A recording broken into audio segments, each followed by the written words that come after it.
Hello students, welcome to biology classes by miss Vashisht. I am Meenu, your science educator. और आज की इस video के अंदर हम पढ़ेंगे क्लास 8 का साइंस का chapter conservation of biodiversity. Okay, तो हमने पार्ट 1 कंप्लीट कर लिया था, आज हम पढ़ेंगे पार्ट 2। चलो स्टार्ट करते हैं।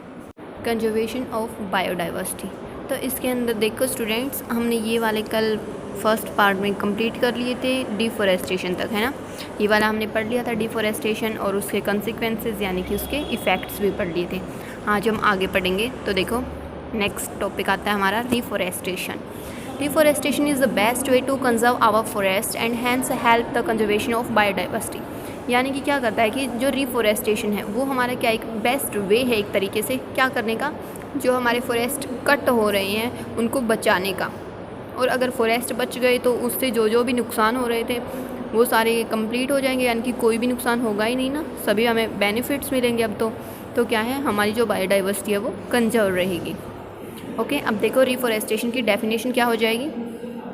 Reforestation can be defined as the process in which more and more trees are planted in the barren land.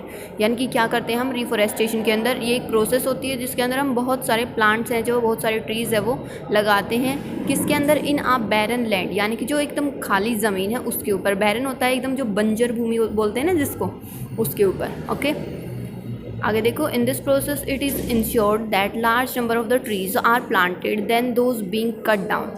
यानी कि हमें क्या करना चाहिए इस प्रोसेस के अंदर, जितने हमारे ट्रीज़ कट हुए हैं उनसे मतलब कुछ ना कुछ ज़्यादा प्लांट है वो हमें लगाने चाहिए। ओके, यानी कि जितने कट हुए हैं उनसे ज़्यादा लगाने चाहिए। There are number of advantages associated with the process of reforestation.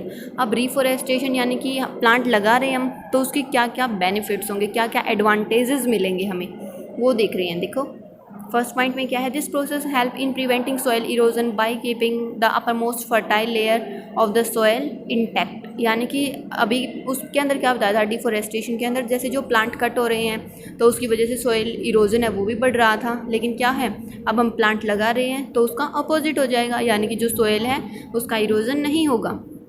As forests serve as natural habitat for the most plant and animal, the process of reforestation help in securing the natural habitat of both plant and animals। ये भी बताया था कि deforestation में क्या था, उनके habitat ख़त्म होते जा रहे थे ना। जैसे हम पेड़ कट कर रहे थे तो वहाँ पर जो जो एनिमल्स या फिर प्लांट्स जो भी रह रहे थे वहाँ पर उनके हैबिटेट ख़त्म हो रहे थे, लेकिन अब हम प्लांट लगा देंगे तो उनको हम सिक्योर कर सकते हैं एक तरीके से, है ना। नेक्स्ट है फिर reforestation help in reducing global warming. और क्या करते हैं, डिफॉरेस्टेशन से ग्लोबल वार्मिंग भी इंक्रीज़ हो रही थी ना, कल एक्सप्लेनेशन में बताया था फर्स्ट पार्ट के अंदर। अगर किसी ने फर्स्ट पार्ट नहीं देखा है तो वीडियो का लिंक डिस्क्रिप्शन में दे रखा है, वहाँ से जाके आप देख सकते हो। ओके, फोर्थ पॉइंट देखो, अब the trees planted in reforestation help in the formation of more clouds as they transpire larger amount of water in the atmosphere. क्या करते हैं, अगर हम ट्री लगाएंगे यानी कि रिफॉरेस्टेशन वाली प्रोसेस करेंगे तो क्या होंगे, ट्रांसपीरेशन पता है ना, यानी कि जो एक्सेस वाटर होगा प्लांट के अंदर वो क्या है निकलेगा, रिमूव होगा वाटर वेपर की फॉर्म में। और फिर वाटर वेपर जैसे ही एटमॉस्फेयर के अंदर जाएंगे तो क्या वो कंडेंस हो जाएंगे, क्लाउड बना देंगे और उसके बाद रेन भी आ जाएगी। ठीक है ना, तो इस तरीके से रिफॉरेस्टेशन से रेनिंग में भी हेल्पफुल रहता है हमारा। ओके, ये हो गया हमारा रिफॉरेस्टेशन का कंप्लीट टॉपिक। यानी कि आप एक तरीके से ये बता सकते हो कि जो डिफॉरेस्टेशन था उसका जस्ट अपोजिट क्या हो जाएगा हमारा रिफॉरेस्टेशन। डिफॉरेस्टेशन में हम क्या कर रहे थे, पेड़ों की कटिंग कर रहे थे, रिफॉरेस्टेशन में हम दोबारा से प्लांट लगा रहे हैं, है ना। और जो जो डिफॉरेस्टेशन के हमारे इफ़ेक्ट थे उसके अपोजिट हमारे रिफॉरेस्टेशन के अंदर हो जाएंगे। ओके, नेक्स्ट टॉपिक देखो, role of wild life in biodiversity. यानी कि जो बायोडाइवर्सिटी के अंदर जो वाइल्ड लाइफ है उसका क्या रोल है। वो देखो, wild life include all the non domesticated animal species living in the natural habitat. यानी कि जो वाइल्ड लाइफ है हम किसको बोल रहे हैं, जो कि नॉन डोमेस्टिकेटेड एनिमल, यानी कि जिनको हम पालते नहीं हैं, है ना। एक होते जैसे हमारा डॉग हो गया या फिर काऊ, बफेलो, ये सब क्या हमारे डोमेस्टिक एनिमल्स हैं ना। लेकिन क्या है, हमारे कुछ ऐसे एनिमल्स भी होते हैं जिनको हम डोमेस्टिक नहीं मानते, यानी कि जिनको हम पालते नहीं हैं घरों में, उनको हम क्या बोलते हैं, वाइल्ड लाइफ, यानी कि जो अपनी सिर्फ नेचुरल हैबिटेट के अंदर ही रहते हैं।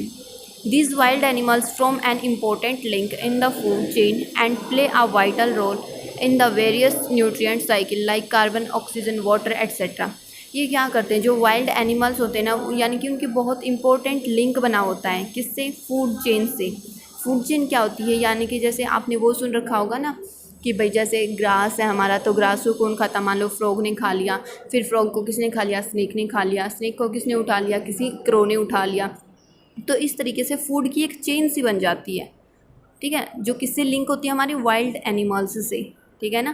तो इस तरीके से, और जो हमारी कुछ न्यूट्रिएंट साइकिल होती है, जैसे कार्बन साइकिल, ऑक्सीजन साइकिल, चलो इनके कार्बन और ऑक्सीजन साइकिल तो आपने नहीं पढ़ रखी है, लेकिन वाटर साइकिल तो पता है ना, कि हमारा जैसे वाटर पहले इवेपोरेट हो जाता है, फिर कंडेंसेशन की प्रोसेस से क्या हो जाता है, उसके वापस से ड्रॉपलेट बन जाते हैं, फिर प्रेसिपिटेशन से वापस रेनफॉल हो जाती है।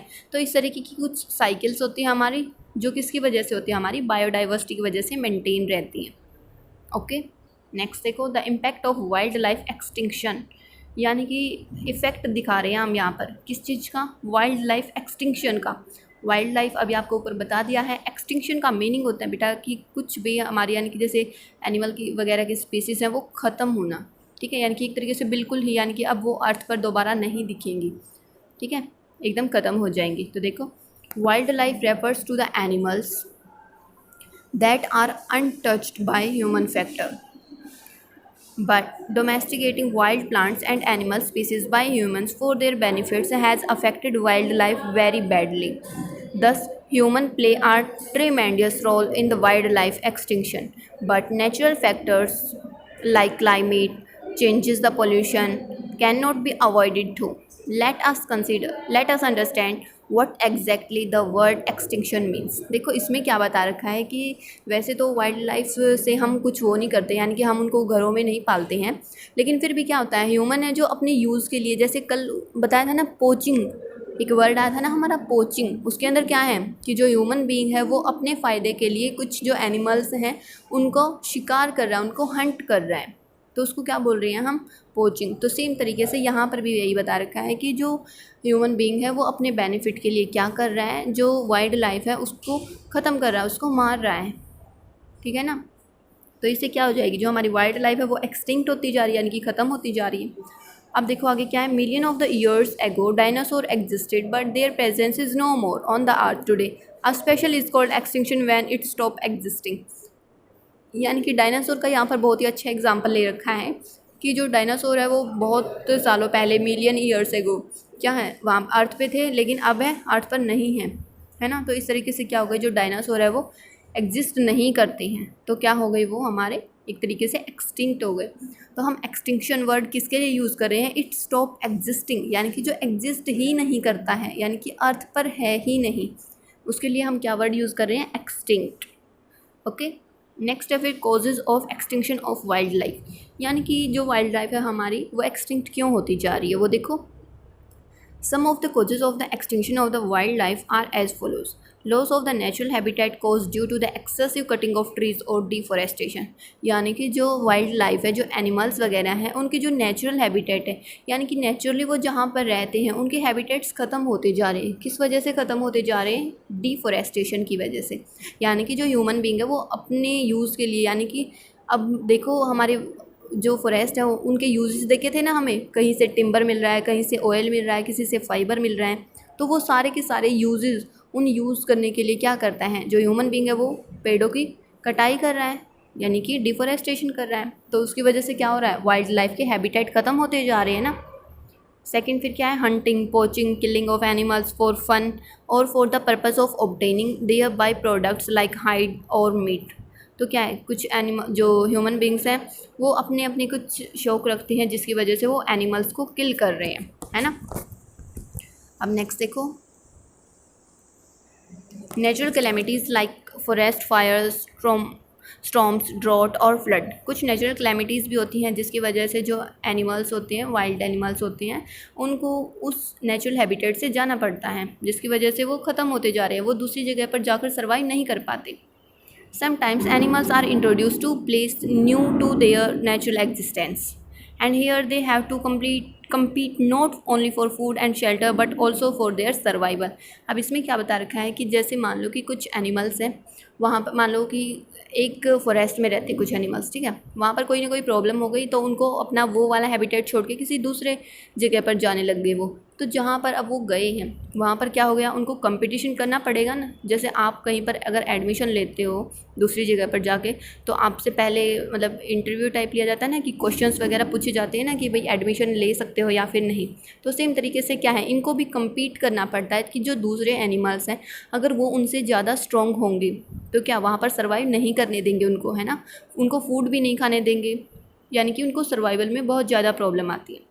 नेक्स्ट है फिर excessive uses of the natural resources by there increased consumptions in the form of food, यानी कि क्या है, जो नेचुरल रिसोर्सेज है वो भी क्या हो रहे हैं, हमारे ख़त्म हो रहे हैं। क्यों हो रहे हैं, क्योंकि जो ज़्यादा से ज़्यादा कंजप्शंस हो रही है। अब ज़्यादा पॉपुलेशन होगी तो ज़्यादा से ज़्यादा कंज्यूम करेगी, may also lead to extinction of some of the species. अब ज़्यादा कंज्यूम कर रही है तो क्या हो गया, कुछ एनिमल्स को फूड मिलेगा नहीं। अब फूड नहीं मिलेगा तो क्या वो ख़त्म हो जाएंगे। For example fish, prawn, crab etcetera when consumed in excess leads to extinction of many of their species in the long run। अब क्या है, बहुत सारी जगह पर ऐसे होते हैं कि फिशेस को खाते हैं, क्रैब को खाते हैं, तो क्या है अगर ज़्यादा इनको खाने लग जाएंगे, यानी कि बहुत सारी जगह पर तो ऐसे है भी कि अगर इनको एज अ फूड ज़्यादा कंज्यूम कर रहे हैं तो वहाँ पर क्या ये ख़त्म हो जाएंगे। अब ख़त्म हो जाएंगे तो क्या है, ज़्यादा टाइम तक रहेंगे ही नहीं, है ना।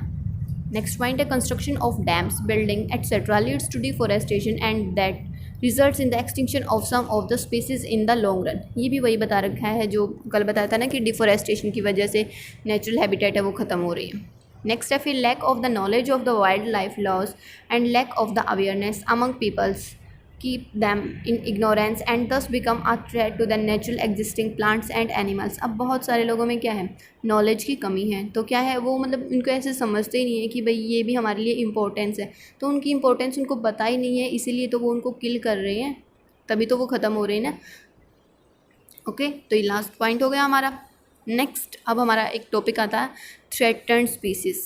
देखो अभी हमने क्या पढ़ा था, एक्सटिंक्शन, यानी कि जो ख़त्म हो चुके हैं। अब हम पढ़ेंगे threatened species.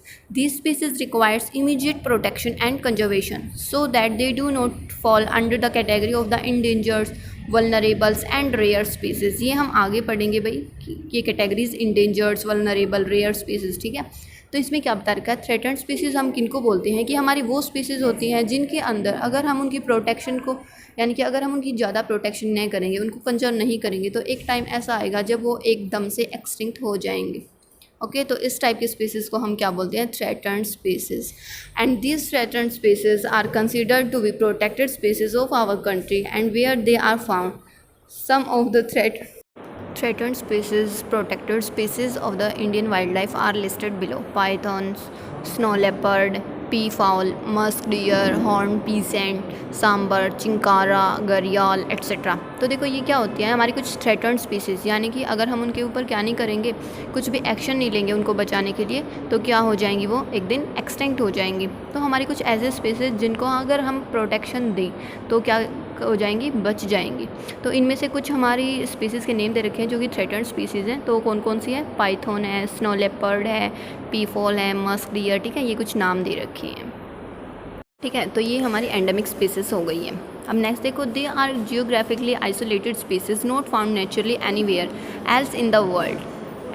पचमारी biosphere reserves nest some of the endemic species of the flora and fauna. Some such species are, flora में दिखा रखा है। अब बताओ कल फ्लोरा में क्या बताया था भाई, फ्लोरा किसके लिए वर्ड यूज़ होता है हमारा, सिर्फ प्लांट स्पीसीज़ के लिए, है ना, जो कि एक मतलब कोई भी एक एरिया है वहाँ की कितनी उसके अंदर प्लांट है, प्लांट्स लाइफ है, और फोना के लिए कितनी उसके अंदर एनिमल स्पीसीज़ है। तो इसके अंदर ये एग्जांपल बता रखा है भाई, पंचमारी बायोस्फीयर रिजर्व। ये हम बायोस्फीयर रिजर्व है वो भी आगे पढ़ेंगे, ठीक है ना। अभी आगे देखो, इसके अंदर ये एंडेमिक स्पीसीज़ हो गई है हमारी। ये एंडेमिक स्पीसीज़ के कुछ एग्जांपल्स दे रखे हैं फ्लोरा और फोना के। फ्लोरा के अंदर साल हो गया, वाइल्ड मैंगो हो गया, फोना के अंदर फ्लाइंग स्क्वेरल हो गई, इंडियन जेंट स्क्वेरल हो गई एंड बिसन हो गया। ओके, अब नेक्स्ट टॉपिक है हमारा laws for the protection of the forest and wildlife in India. The government of the India has passed some law in order to protect and conserve our most precious flora and fauna. इसमें क्या बता रखा भाई, अब इतनी ज़्यादा यानी कि इनके ऊपर डेंजर है, इनके मतलब ख़त्म होने का खतरा है इतना ज़्यादा वाइल्ड लाइफ को, तो क्या कर रही है जो गवर्नमेंट है उसने भी कुछ लॉ बनाए हैं ताकि हम इनको प्रोटेक्ट कर सकें, इनको कंजर्व कर सकें। One such laws in the wild life protection act which was passed in year 1972 and was amended in the year 1991।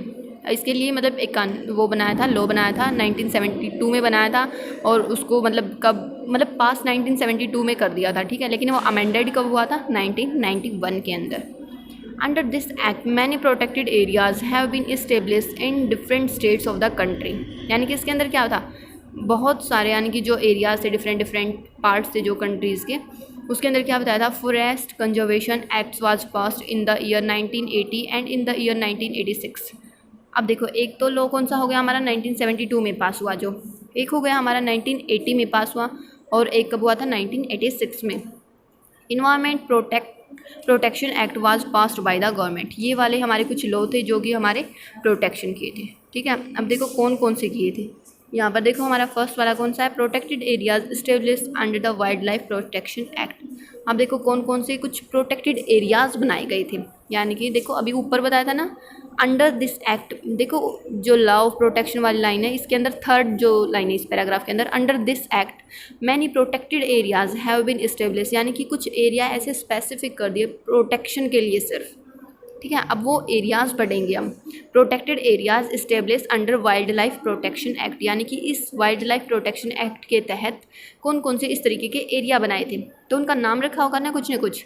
तो फर्स्ट क्या हमारा, wild life centuries. A sanctuary is an area where killing or capturing of any species of the animal is strictly prohibited। यानी कि wild life century हम किसको बोल रहे हैं, हमारे कुछ एरिया ऐसे हैं जहाँ पर क्या है, कोई भी वाइल्ड लाइफ है उसको कैप्चर करना क्या है, एकदम प्रोहिबिटेड यानी कि मना है। Hence this area provide protection of endangered animal species, यानी कि जो एंडेंजर्ड स्पीसीज है यानी कि जो ख़त्म होने की कगार पर हैं एकदम, उनको उनके लिए क्या था, ये प्रोटेक्शन प्रोवाइड कर रही थी। इन सेंचुरीज़ देखो अब क्या हो गया, एक तो वाइल्ड लाइफ सेंचुरीज़ है, अब इसमें क्या है हमारा, animals live in their natural habitats where any kind of human activity is restricted. यानी कि कुछ एरिया ऐसे पर्टिकुलर बना दिए जिसके अंदर क्या है हमारा, जो ह्यूमन की यानी कि जो कुछ भी एक्टिविटी वगैरह है वो रेस्ट्रिक्ट कर दी, यानी कि एकदम उनके ऊपर पाबंदी लगा दी एक तरीके से। In India there are 515 wild life sanctuary that protect some of the threatened species like pink headed duck, Indian elephant, marsh crocodile, black buck etcetera. यानी कि इंडिया के अंदर टोटल कितनी वाइल्ड लाइफ सेंचुरी है, 515। अब ये कुछ स्पीसीज़ के नाम लिखे हुए हैं जिसको क्या कर रहे हैं, वहाँ पर प्रोटेक्शन मिल रही है। Some of the famous wild life sanctuaries are Bharatpur bird sanctuary, national Chambal wild life sanctuary, Vedanthangal bird sanctuary and Chinnar wild life sanctuary. और ये कुछ आपकी वाइल्ड लाइफ सेंचुरीज़ के नाम बता रखे हैं, ठीक है। ऊपर तो कुछ स्पीसीज़ के नाम बता रखे थे, यानी कि पहले तो उस एरिया का नाम बताया, जैसे ये है फर्स्ट वाला भरतपुर बर्ड सेंचुरी, ठीक है। तो भरतपुर यानी कि उस जगह का नाम है जहाँ पर ये बनाया गया प्रोटेक्टेड एरिया, और फिर उसके अंदर कुछ न कुछ स्पीसीज़ यानी कि जो वहाँ पर मिल रही थी उनको प्रोटेक्ट किया जा रहा था। ओके, नेक्स्ट है अब हमारा national parks. These are the areas reserved by the government for wild life conservation and protection. अब नेशनल पार्क क्या है, हमारे कुछ एरिया हैं जो कि गवर्नमेंट ने बनाए हैं, कैसे हैं, for wild life conservation and protection, wild life की ही प्रोटेक्शन के लिए, उनकी ही कंजर्वेशन के लिए। In India there are 98 national parks. कितने हैं टोटल, 98, और सेंचुरीज कितनी थी, 515। Okay, which are protected for their natural beauty and for scientific interests. देखो ये कैसे बनाए हैं हमारे, यानी कि 98 जो नेशनल पार्क बनाए हैं ये किसके लिए हैं, फॉर देयर नेचुरल ब्यूटी, यानी कि उनके नेचुरल ब्यूटी यानी कि एज इट इज़ मेंटेन रहेगी, और कुछ साइंटिफिक इंटरेस्ट यानी कि अगर कुछ भी साइंटिफिक वे से अगर उसकी कुछ वैल्यू है तो, like Periyar national park Kerala में है ये।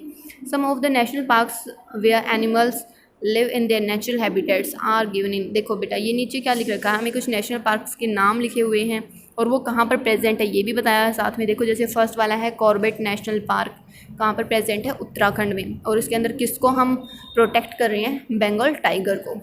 ओके, तो इस तरीके से आपको ये नेम भी याद रखने हैं। काजीरंगा नेशनल पार्क कहाँ पर है, आसाम के अंदर, और किसके लिए हमारा यूज़फुल, यानी कि किसको यहाँ पर प्रोटेक्शन मिल रही है, वन हॉर्न राइनोज को। ओके, अब नेक्स्ट यहाँ पर ये आपके डिफरेंसेस दे रखे हैं wild life centuries and national parks की। तो देखो फर्स्ट वाला क्या है वाइल्ड लाइफ सेंचुरीज़ के अंदर, यहाँ पर wild life sanctuaries are meant for the protection of particular species, यानी कि कोई एक पर्टिकुलर स्पीसीज़ के लिए, ठीक है। लेकिन नेशनल पार्क में क्या है, national park are the habitat for particular wild animal, यानी कि यहाँ पर क्या होगा, सिर्फ वाइल्ड एनिमल्स के लिए होंगे नेशनल पार्क्स, ठीक है।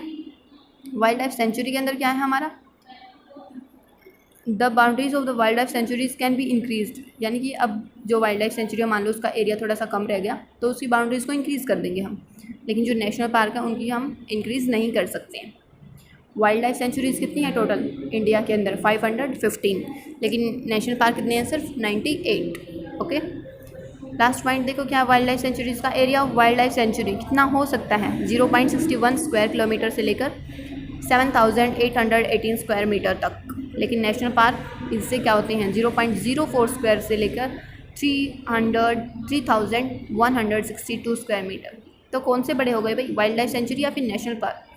सीधी सी बात है, दिख रहा है ये तो हम ये यूनिट्स देख के बता सकते हैं ना, वाइल्ड लाइफ सेंचुरी हमारी बड़ी है, ठीक है। तो आप इस चैप्टर को यहाँ तक पढ़ोगे, अगर यहाँ पर कोई भी प्रॉब्लम आए इस चैप्टर के अंदर तो आप पूछ सकते हो, कमेंट बॉक्स में भी पूछ सकते हो, वैसे भी पूछ सकते हो, ठीक है ना। और फर्स्ट पार्ट जिसने नहीं देखा हो लिंक डिस्क्रिप्शन में दे रखा है, देख लेना अच्छे से। वीडियो अच्छी लगी हो तो लाइक कर देना, कमेंट करना, अपने फ्रेंड्स के साथ शेयर करना और सब्सक्राइब कर देना। Thank you, have a nice day.